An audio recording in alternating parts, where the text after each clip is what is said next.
আসসালামাইকুম বন্ধুরা, আজকে আপনাদের সামনে আমি নিয়ে এসেছি একটি অ্যাডোবি ইলাস্ট্রেটরের টিউটোরিয়াল নিয়ে। আমরা আজকে কিভাবে একটি টয়োটার লোগো ডিজাইন করতে হয় সেটা দেখব।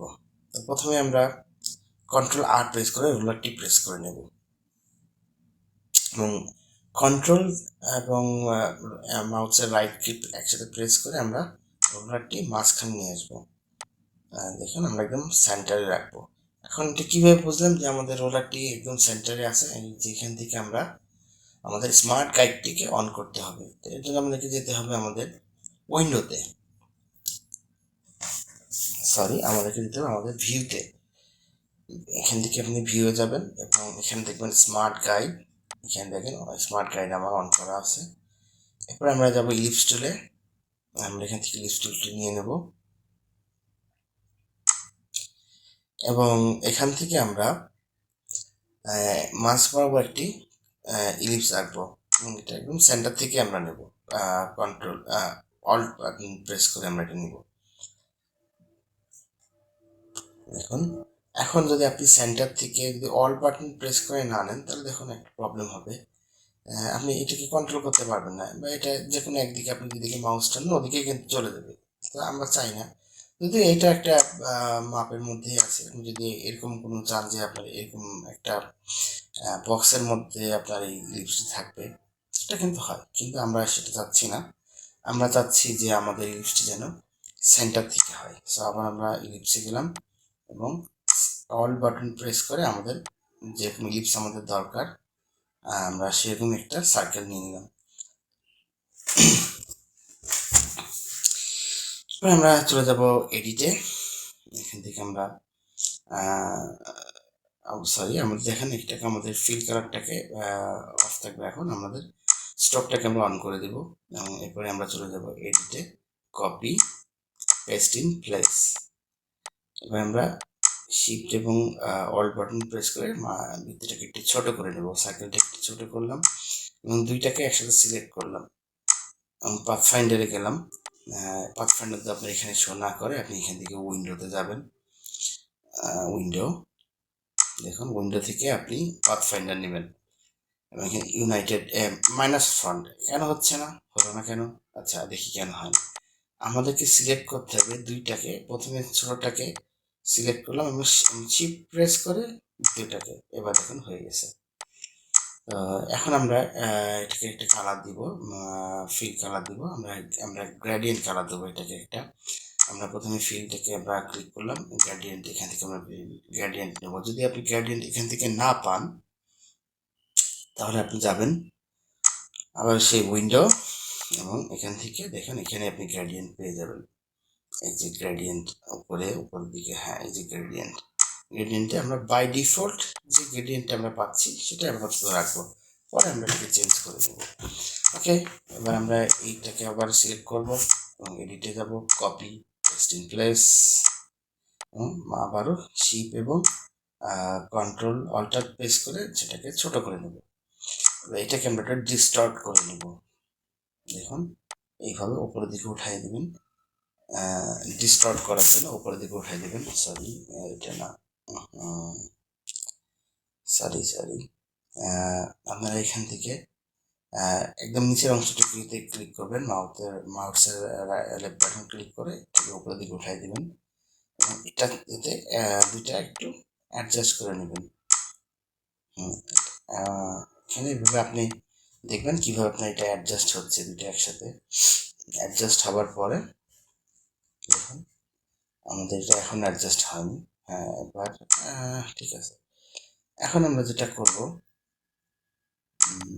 দেখি, সরি,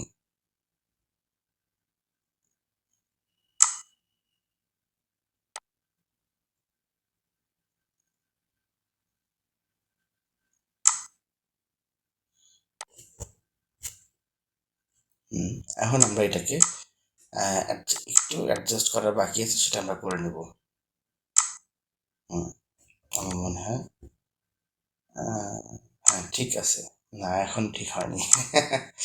তো যাই হোক, দেখেন আমি আবার করছি। এবার ঠিক আছে। এবার আমরা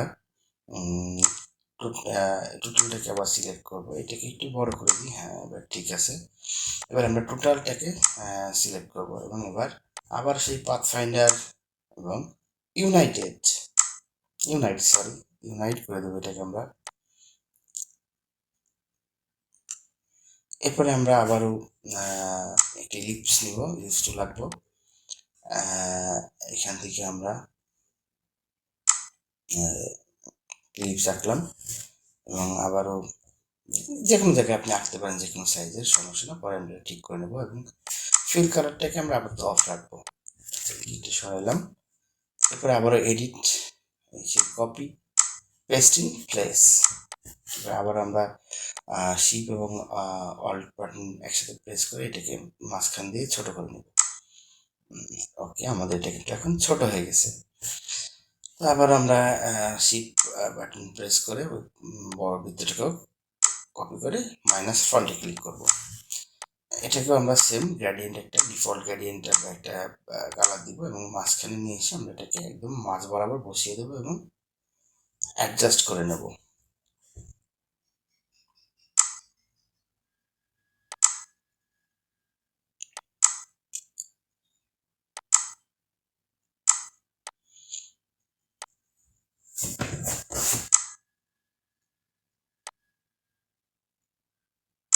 এটাকে আবারও টোটালটাকে সিলেক্ট করবো এবং ইউনাইট করে নেব। এখানে আমাদের মোটামুটি কিন্তু একটা শেপ তৈরি হয়ে গেছে টোটালটার, কিন্তু না, এখনো তৈরি হয়নি। আবার আমরা এডিটে যাব, কপি, পেস্ট ইন প্লেস এবং আবারও সেই শিপ এবং অল্ট বাটন একসাথে প্রেস করব এবং এটাকে আমরা ছোট করব। খেয়াল রাখতে হবে ছোটটা যেন দুইটা সুন্দর মতো হয়। দেখুন, আমি যাতে অংশটাকে একদম বড় অংশের বাইরে চলে আসে, খুব বাইরেও যেন না আসে। এবং আবার ছোট অংশটাকে আমরা সিলেক্ট করব এবং অ্যারেঞ্জে যাব এবং কপি, সেন্ড ইট ব্যাকওয়ার্ড করে দেবো আমরা।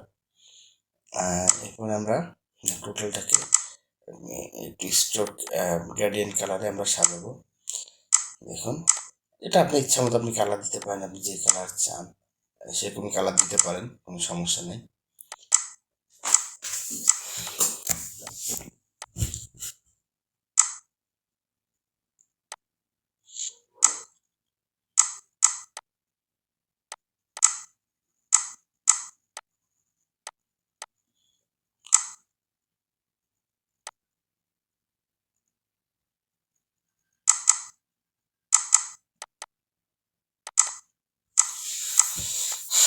আমরা যে গাড়ির পিছনে দেখি, এরকম কি লাগছে বন্ধুরা? লাগলে কমেন্ট করে জানিয়েন।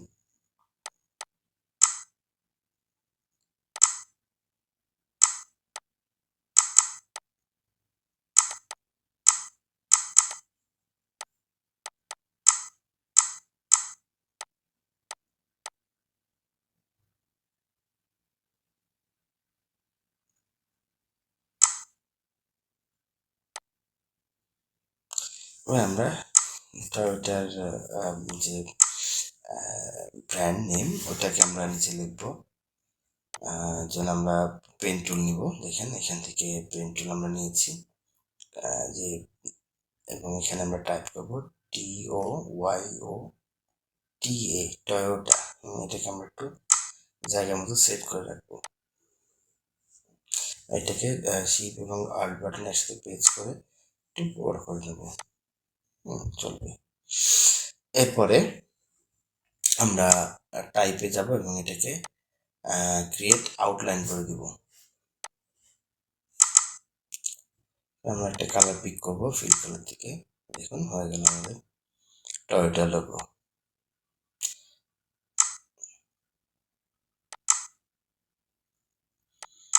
এরপর আমরা টোটালটাকে সিলেক্ট করব,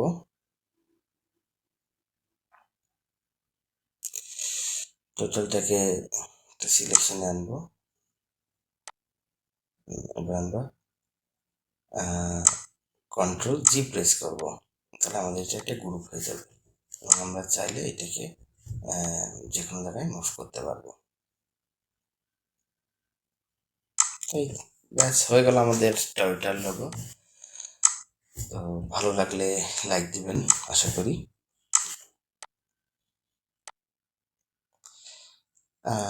একটা জিনিস সবসময় মাথায় রাখবেন যে একটা কাজ আমরা যেটা ইউটিউবে দেখি, একটা কাজের মধ্যে কিন্তু অনেকগুলা কাজের সূত্র বা যে ফর্মুলা সেগুলো কিন্তু থাকে। আপনি এখানে যা যা দেখলেন তা কিন্তু আপনার শুধু যে টয়টার লোগো বানাতে কাজে লাগবে তা না, অনেক ক্ষেত্রে আপনার কাজে লাগবে।